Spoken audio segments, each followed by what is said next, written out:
এক আল্লাহর বান্দা এমন কোনো গুনাহ নাই যে গুনাহ করে নাই। গুনাহ করতে করতে করতে করতে জীবনটা নষ্ট করে ফেললো। মরণের আগে বুড়া হইয়া হঠাৎ করে অন্তরে ভয় আসলো, এই গুনাহ নিয়ে কবরে গেলে আমার কবরে উপায় নাই, মরিয়া গেলে আমার সন্তানের মানুষেরা ধিক্কার জানাইবে, খারাপ বলবে। আমি এখন একটু ভালো হওয়ার কোনো রাস্তা আছে কিনা? আল্লাহর বান্দা একজন আলেম ইমাম সাহেবের কাছে চলে গেল। ইমাম সাহেব, হুজুর একটু পরামর্শ দেন, এই গুনাহ থেকে ভালো কেমনে হব? বলে, আমার আল্লাহ ভোর রাত্রে প্রথম আসমানে আসেন, ওই সময় লাইনটা বড় ক্লিয়ার থাকে, ওই সময় ঘরের মানুষও ঘুমায়, আসমান ঠান্ডা, জমিন ঠান্ডা, গাছের পশু পাখিরাও ঘুমায়, জঙ্গলের প্রাণীরাও ঘুমায়, নদীর মাছগুলো ঘুমায় থাকে। ওই সময় যারা মাওলাকে চাও, আমার মাওলা তখন হাজির হয়ে যায়।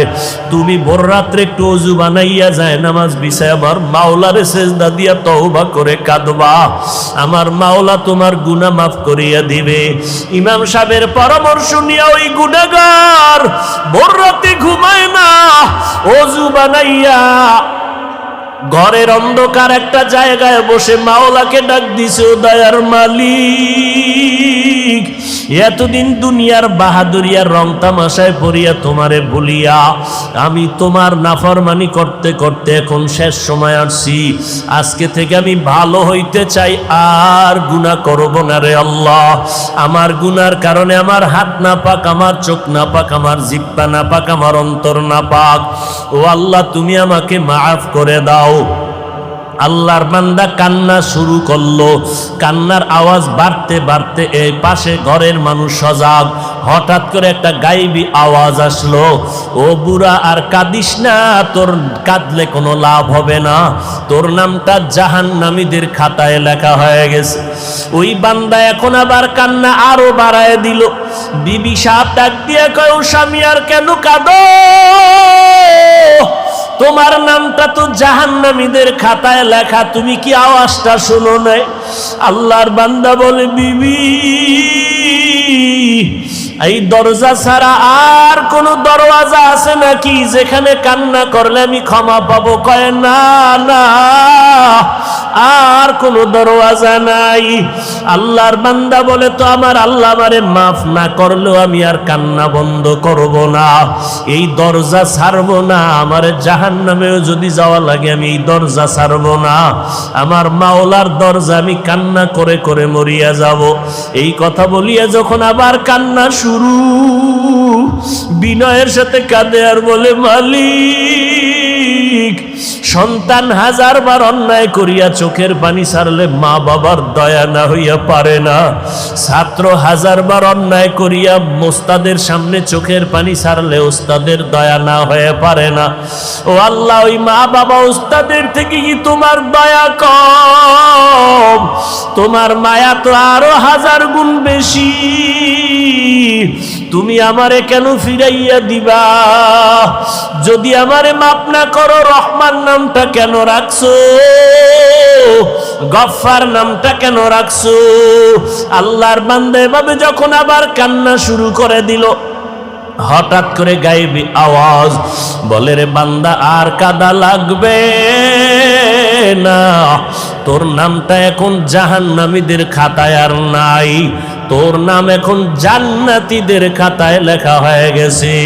ও আল্লাহর বান্দারা, ও যুবকেরা, ও স্কুল কলেজ ভার্সিটির ছাত্র ভাইরা, কয়দিন আর দুনিয়াতে বাঁচবা? জান্নাতের পথ আর জাহান্নামের রাস্তা কিন্তু ছাড়ার রাস্তা নাই। জান্নাতের পথে যাইবা নাকি জাহান্নামের পথে যাইবা চিন্তা ভাবনা করিয়া চলো। তোমার মতো কত যুবক স্কুল কলেজে পড়িয়াও নামাজ ছাড়ে না। বলো বাবা, তুমি কেন নামাজ পড়তে পারো না? তোমার মতো যুবক ড্রাইভারি করে নামাজ ছাড়ে না, চাকরি করে নামাজ ছাড়ে না, র্যাব, আর্মি, পুলিশ, বিডিআর নামাজ বাদ দেয় না। বলো বাবা, তুমি কেন পারো না? তোমার মতো যুবক দেখো ময়দানে কৃষি কাজ করে, নামাজ বাদ দেয় না। তোমার মতো যুবক আজকে দেখো নদীর মধ্যে মাছ ধরে, নামাজ ছাড়ে না। ব্যবসা করে, শ্রমিকের কাজ করে, নামাজ ছাড়ে না। চেয়ারম্যান, মেম্বার, এমপি, মন্ত্রী, নামাজির অভাব নাই, তুমি কেন পারবা না? তোমার ক্লাসের ছাত্র ছাত্রী যদি নামাজ পড়তে পারে, তুমিও তওবা করো। ওই জাহান্নামের আগুন সহ্য করার শক্তি কারো নাই। আবু বকর জান্নাতের টিকিট পাইয়াও যদি কাঁদে, তুমি কেন কাঁদতে পারো না? আল্লাযীনা আমানু ওয়া আমিলুস সলিহাতি কানাত লাহুম জান্নাতুল ফিরদাউসি নুজুলা। জান্নাতের মধ্যে সর্বোত্তম জান্নাতের নাম জান্নাতুল ফিরদাউস। আল্লাহ কয় ওই জান্নাত আমি 2 গুণওয়ালা মানুষের দান করব। 1 নম্বর গুণের নাম পরিশুদ্ধ ঈমান, দ্বিতীয় গুণের নাম নেক আমল। যেখানে ঈমানের বয়ান সেখানে আমলের বয়ান। সাহাবায়ে কেরামদের থেকে বড় মাওলানা, বড় মুফতি, বড় মুহাদ্দিস, বড় শাইখুল হাদিস, বড় মুত্তাকি জমিনে কেউ নাই, আসবেও না। আমল। আল্লাহ 4টা জিনিসের শপথ করে বলেন, সব মানুষ আমি সুন্দর করে বানাইলাম। অত্তিন, অজ্জাইতুন, অতুরি সিনিন, ওয়া হাদাল বালাদিল আমিন। লাকাদ খালাকনাল ইনসানা ফি আহসানি তাকওয়িম সুম্মা রাদাদনাহু আসফালা সাফিলিন। আমি মানুষের এত সুন্দর অবয়ব দিয়া বানাইছি, এই মানুষ যদি সৌন্দর্য ধরে রাখতে না পারে, চূড়ান্ত জাহান্নামের সীমানায় চলে যাবে। ইল্লা, তবে তারা যাবে না যাদের মধ্যে 2টা গুণ থাকবে। ইল্লাল্লাযীনা আমানু ওয়া আমিলুস সলিহাত ফালাহুম আজরুন গায়রু মামনুন। 1 নাম্বার গুণের নাম পরিশুদ্ধ ঈমান, দ্বিতীয় গুণের নাম হলো নেক আমল। ও পাগলের দলেরা, আমল লাগবে না কোন সূরায় কয়? আল্লাহ কয় আমি তোরে পাঠাইছি দুনিয়াতে আমলের পরীক্ষার জন্য।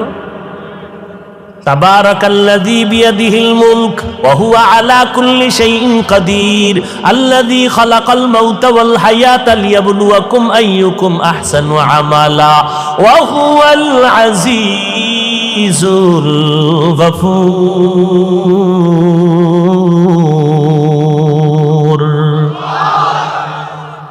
আইয়ুকুম আহসানু আমালা, আমি আল্লাহ যাচাই করে দেখবো কারা উত্তম আমল করো। অতএব এই জমিনে যারা বলে আমলের প্রয়োজন নাই, তাদের চিহ্নিত করে নাও। এরা মুসলমান সত্য, এরা মুমিন সত্য, এরা আলেম মাওলানাও সত্য, তবে নবীর হাদিস মতে এরা ইসলামের ব্যানারওয়ালা মাওলানা নামের ভণ্ড। قال النبي صلى الله عليه وآله وسلم ألا إن شر الشر شرار العلماء وإن خير الخير خيار العلماء। পয়গম্বর বলেন, দুনিয়াতে যদি খারাপ কোনো মানুষ দেখতে চাও, খুঁজে খুঁজে বের করে দেখবা চূড়ান্ত খারাপ হবে একদল উলামা। এদের মতো খারাপ আর কেউ হবে না। আবার যদি চূড়ান্ত ভালো কেউকে পেতে চাও, একমাত্র ভালো পাইতে যদি চাও, দেখবা তারাও হবে একদল উলামা। উলামাদের মতো দামি কেউ নাই। বিরিয়ানি যেমন অনেক দামি, পোলাও বড় দামি, আবার এটা নষ্ট হলে, পান্তা ভাত নষ্ট হলে খাওয়া যায়, বিরিয়ানি খাওয়ার আর কোনো কায়দা থাকে না। আলেম এত দামি, মানুষ এত দামি, এরাদের চরিত্র যদি খারাপ হয়, এদেরকে কোনো কাজে লাগবে না। একটা গাঞ্জাখোরের দিয়ে কাজ নেওয়া যাবে, একটা মদখোরের দিয়ে কাজ নেওয়ার আশা করা যাবে, কিন্তু একটা বন্ড মাওলানা দিয়ে কোনো কাজ নেওয়ার আশা করা যাবে না। মেরা জাজু করদন বেহিসাব খলকেরা দাদন জবাবে বাসওয়াব হক নাদারত দোস্তে খলকা জারেরা নিস্তে ই খসলত একে দিনদারেরা। আলেম খারাপ, ও গাঞ্জাখোরের থেকেও খারাপ, ও মদখোরের থেকেও খারাপ, ও জুয়া খেলনেওয়ালার থেকেও খারাপ। আলেম খারাপ মানে জিনাকারের থেকেও খারাপ। কারণ লক্ষ লক্ষ জিনাকার, মদখোর, জুয়া খেলনেওয়ালাদের দ্বারা এই জমিনে ইসলামের যেই পরিমাণ ক্ষতি না হবে, একজন ভণ্ড ইসলামের লেবাসওয়ালা মাওলানার দ্বারা ইসলামের ক্ষতি আরো অনেক অনেক অনেক বেশি হয়ে যাবে। বড় কঠিন। আমার নবী তো এমনি বলে নাই, ফিআলুল হাকিম লা ইয়াখলু আনিল হিকমা, হাকিমের কোনো কাজ হিকমত থেকে খালি না। এর যুবক, আলেম ছাড়া কিন্তু আবার জান্নাতের পথের ঠিকানাও পাওয়া যাবে না। কারণ আহলুল কোরআন হুম আহলুল্লাহ, কোরআনওয়ালারা আমার আল্লাহ পাকের আহাল, এরা আমার আল্লাহর পেয়ারা বন্ধু। আলেম ছাড়া চলা যাবে না, নৌকা পানি ছাড়া চলবে না। তবে সাবধান, নৌকার ভেতরে যেন পানি না ঢুকে, তো পানি কিন্তু নৌকা ধ্বংস করে দিবে। যেই পানি নৌকার জন্য জীবন, নৌকার ভিতরে যদি পানি ঢুকে যায়, পানি হবে নৌকার জন্য মরণ।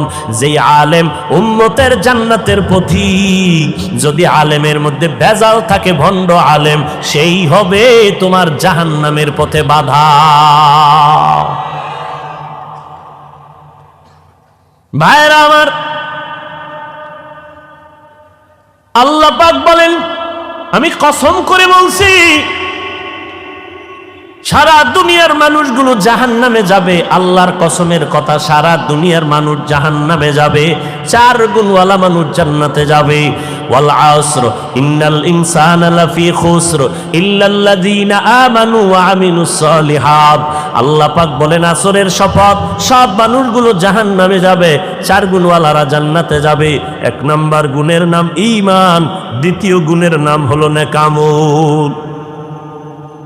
আমল লাগবে নি? জোরে বলেন। সাহাবায়ে কেরাম আমল করছেননি?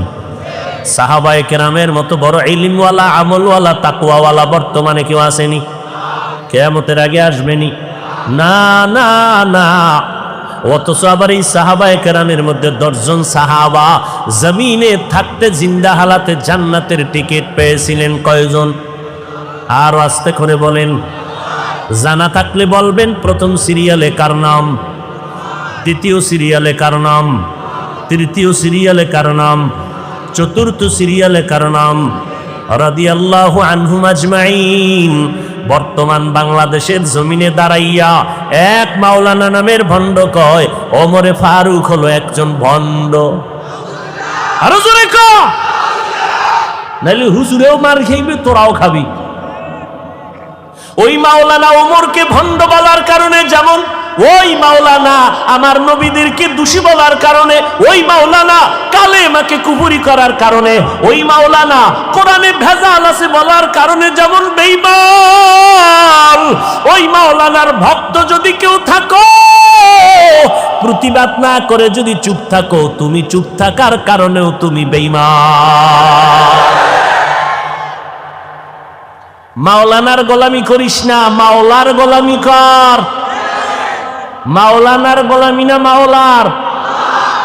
या इलाही मुझसे मुझको दूर कर ताके देखो मुझ में तुझको কেন এক জায়গায় এই বয়ানটা এভাবে করতেছিলাম এই কয়েকদিন আগে। স্টেজে অনেক মাওলানা বসা, প্যান্ডেলে অনেক মানুষের 3 গুণ বেশি, গাজীপুর এলাকায় বয়ান কইরা চলে আসছি। এই যে কোরআনে জাল আছে কালেমা কুহুরি, পরে শুনি কি মাওলানা সাহেবরা বলতেছে হাফিজ সাহেবরে বয়ান করতে দাওয়াত দিয়া এই কথা বলতে আমরা আনছি। আমি শুনে বললাম এই মাওলানা গুলো আমার একটু দরকার। আমি কপালে লাল কালি দিয়া বইলা দিতাম যে তুমিও বেঈমানের খালাতো ভাই, তোমার পিছনে নামাজ হবে না, লিখে নাও। কোরআনে জাল আছে বলার দ্বারা বেঈমান, ওর পিছনে নামাজ হবে না, একে সালাম দেওয়া জায়েজ নাই। মাস্তানি করো, ইসলামটাকে ধ্বংস করে দিয়েছো। আজকে মানুষের সামনে মুখ দেখানো যায় না, সাধারণ মুসলমান সি সি করে আমাদেরকে। ইসলাম তাকে নিয়ে রাবারের মতো টানাটানি, নিজের আমলের ঘাটতির খবর নাই। যাদের বয়ানে সোহবতে মানুষ দিনের পথে আসে তাদের বিরুদ্ধে ষড়যন্ত্র। আর আল্লাহ তোমার মতো মুনাফিকের হাতে ইসলামের ক্ষমতা দিবে, এত সোজা। আল্লাহ তোমার মুনাফিকির কারণে বেঈমানের হাতে ক্ষমতা দিবে, দিয়া পেটের বাড়ি দিয়ে আল্লাহ কইব মুসলমানের ভিডা। আল্লাহর সাথে যারা মোলাকাত করতে চায় তাদের জন্য একমাত্র বয়ান হলো, আল্লাহর নির্দেশনা হলো নেক আমল করো, তবে সাবধান, ওয়ালা ইউশরিক বিইবাদাতি রাব্বিহি আহাদা, ওই রবের সাথে কেউ শিরিক করবা না। আমার রবের মতো কোনো রব নাই, আমার আল্লাহর ক্ষমতার মতো কারো ক্ষমতা নাই। আমার আল্লাহ তাআলার একক গুণের মালিক যেমন আমার আল্লাহ, ওই গুণের মালিকানা আর কারো মধ্যে নাই। আল্লাহ যেমন রিজিকের মালিক, এই রিজিকের মালিকানা আর কেউ নাই। কেউ যদি মনে মনে ভাবে আল্লাহর মতো আরো একজন আল্লাহ আছে, মনে করার নাম শিরিক। আল্লাহর ক্ষমতার মতো আরো একজনের ক্ষমতা আছে, মনে করার নাম শিরিক। যারা শিরিক করবে তাদের নাম মুশরিক। মুশরিকদের পরিণাম ফল হলো জাহান্নাম। সাহাবায়ে কেরাম জান্নাতের টিকিট পাইয়াও জীবনটা বিলাইয়া আমল করেছেন। আজকে এই মাওলানা কয় ওমরে ফারুক বন্ড কেন? বলে ওমর 20 রাকাত তারাবি চালু করেছে, ওমরেরটা মানি না। 20 রাকাত তারাবির কারণে ওমর বেদাতি হয়ে গেছে। ভাইরা আমার, অথচ কে সে ওমর? পয়গম্বরের সাহাবী ওমর, কত বড় দামি। সব আম্বিয়া কেরাম আমার আল্লাহ পাকের আশিক। মুসা নবী আল্লাহর আশিক, ঈসা নবী আল্লাহর আশিক, ইব্রাহিম নবী আল্লাহর আশিক। আপনাদের জানা থাকলে একটু বলবেন আমার আল্লাহ কার আশিক? জানা নেই? সমস্ত নবী পয়গম্বর আমার আল্লাহর আশিক, আর আমার আল্লাহ নিজে হলেন আমার নবী, মায়ার নবী মুহাম্মদের আশিক। ঠিক তেমনি ভাবে সমস্ত সাহাবায়ে কেরাম মুহাম্মদের আশিক। আবু বকর নবীজির আশিক, ওসমান মুহাম্মদের আশিক, হযরত আলী মুহাম্মদের আশিক, সব সাহাবায়ে কেরাম মুহাম্মদের আশিক। মুহাম্মদ নিজে হলেন ওমরে ফারুকের আশিক। আল্লাহ ওমরের উপরে খুশি হইয়া কোরআনে আয়াত নাজিল করেছেন। বাইতুল্লাহ তাওয়াফ করার পরে ওয়াজিব হলো 2 রাকাত নামাজ পড়বে। নামাজ তাওয়াফ করলেন নবী, সাহাবায়ে কেরাম 2 রাকাত নামাজ কোথায় পড়বেন? হজরে আসওয়াদের কাছে, নাকি বাইতুল্লাহর দরজার কিনারায়, নাকি জমজম পানির নিকটে? ওমর বলে, পয়গম্বর আমার অন্তরের ধারণা বা পরামর্শ, ইব্রাহিম নবী যেই পাথরে দাঁড়াইয়া বাইতুল্লাহ নির্মাণ করেছেন, ওই পাথরে মাকামে ইব্রাহিম নামে পাথরটা আজও আছে। আমার ধারণা বা পরামর্শ, মাকামে ইব্রাহিমের পেছনে নামাজ পড়বেন। নবী বলে, ওমর শুনলাম সিদ্ধান্ত আসবে পয়গম্বরের দরবারে, আল্লাহর দরবার থেকে। জিবরাইল আমিন আইসা কয়, ও পয়গম্বর, আল্লাহ জানাইছেন ওমরের পরামর্শ আল্লাহ মেনে নিয়েছেন, আপনাকেও মানতে বলেছি। ভাইরা আমার, সাহাবায়ে কেরাম জান্নাতের সুসংবাদ পাওয়ার পরও তাদের হালাত, ইবাদত আরো বাড়ায় দিলেন, আমল বাড়ায় দিলেন। মায়ার নবী বলেন, আমি রাতের বেলা হঠাৎ কানের মধ্যে আওয়াজ, কান্না আসতেছে, কান্নার আওয়াজ। খুঁজতে গিয়া দেখলাম আবু বকর নামাজে দাঁড়ায় দাঁড়ায় কান্না করেন রাতের গভীরে। নামাজ আনতে নবী বললেন, আবু বকর নামাজে কেন কাঁদলেন? বলে, আল্লাহর আদালতে দাঁড়াইয়া হিসাব দেওয়ার ভয় কান্না করেছি। বলে, আপনার নামে না জান্নাতের টিকিট ওকে করা আছে, আবার কেন ভয়? আবু বকর বলে, নবী আপনি বুঝেন না, জানেন না, যে আল্লাহ টিকিট দিছেন ওই আল্লাহ না জানি কোনো অপরাধ হলে টিকিট ক্যান্সেল করে দিতে পারে। অন্তরে ভয়। আবু বকর বলে, নবী কোরআন শরীফের একটা আয়াত আমাকে আজকে বারবার কান্না করাইলো। ইন্নাল্লাহা আশতারা মিনাল মুমিনিনা আনফুসাহুম ওয়া আমওয়ালাহুম বিআন্না লাহুমুল জান্নাহ।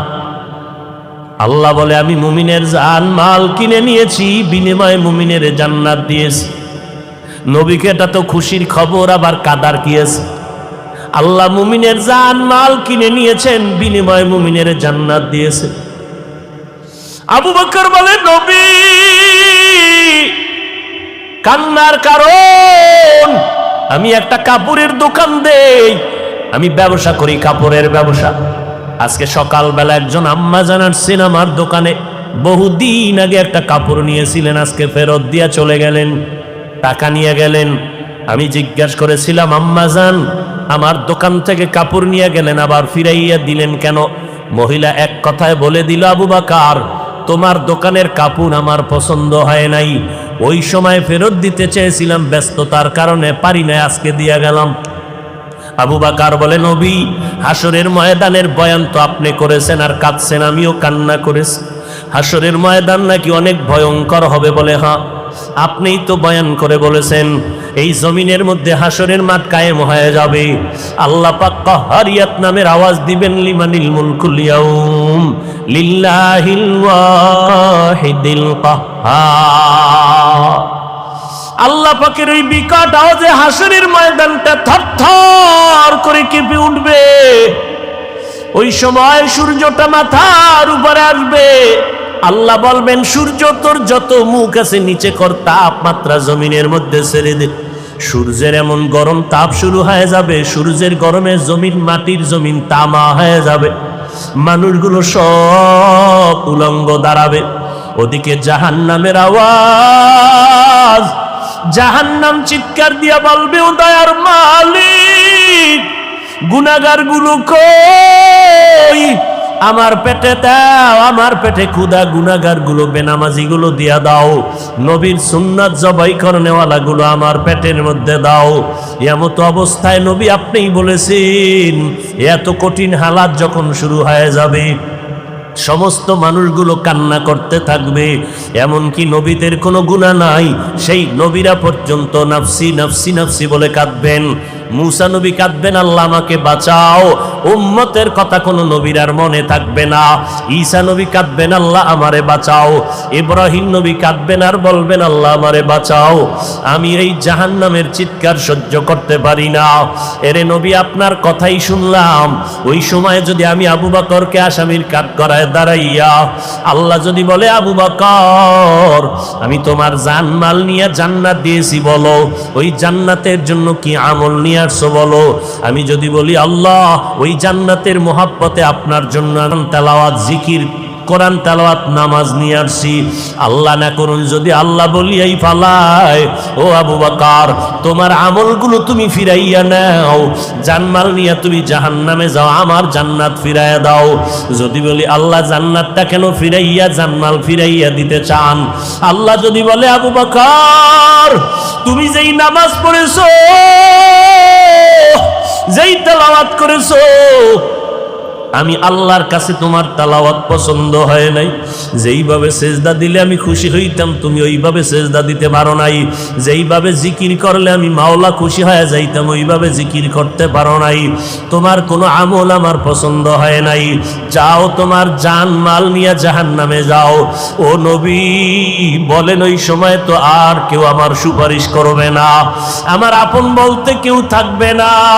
জাহান্নামের হ্যান্ডকাপ আমার হাতে যখন লাগাই জাহান্নামের দিকে টেনে টেনে নিয়ে যাবে, তখন আমার কি উপায় হবে? এই মোরাকাবার হালাতে হিসাবে চোখের পানি ধরে রাখতে পারি না। ও নবীর উম্মতের দল, সাহাবায়ে কেরাম জান্নাতের টিকিট পাওয়ার পর যদি এত ইলম, এত আমল, এত তাকওয়া, এরপরেও যদি জীবনটা ভর কান্না করেন জান্নাতের টিকিট পাইয়া, ভাইজান আপনি একটু আমল নামা দিয়ে তাকাইয়া দেখেন। আজকে আমি হাফিজুর রহমান বক্তা হইয়া ফেনীর স্টেজে বয়ান করি, আসলে আমার গুনার খবর যদি এলাকার মানুষ জানতো, কেউ আমার চেয়ারে বসাইতো না। আপনি আপনার গুনার দিয়ে তাকাইয়া দেখেন কি পরিমাণ জীবনে অপরাধ করেছেন, মা জানে না, বাবায় জানে না, ভাই বোনেরা জানে না। আমার গুনার খবর আমার মা বাবা জানলে কেউ সম্মান করতো না, আমার স্ত্রী আমাকে স্বামী বলে পরিচয় দিত না, আমার সন্তান আমার অন্যায়ের খবর জানতে পারলে আমাকে বাবা বলে ডাকতো না। আল্লাহ বলে, রে গোলাম, আমি জানার পর একবারের জন্য রাগ করে পানিও বন্ধ করি নাই, বাতাস বন্ধ করি নাই, খানাও বন্ধ করি নাই, বরং আমি আল্লাহ তোরে এত আদর করিয়া বানাইছি, এমন একটা রাত্র নাই যে তোরে আমি ক্ষমার ঘোষণা নিয়ে প্রথম আসমানে আসি না। আমি আল্লাহ প্রত্যেকটা রাতের শেষ অংশে আমি প্রথম আসমানে এসে আমার গুনাহগারদের ডাকি, আলা মিন মুস্তাগফিরিন।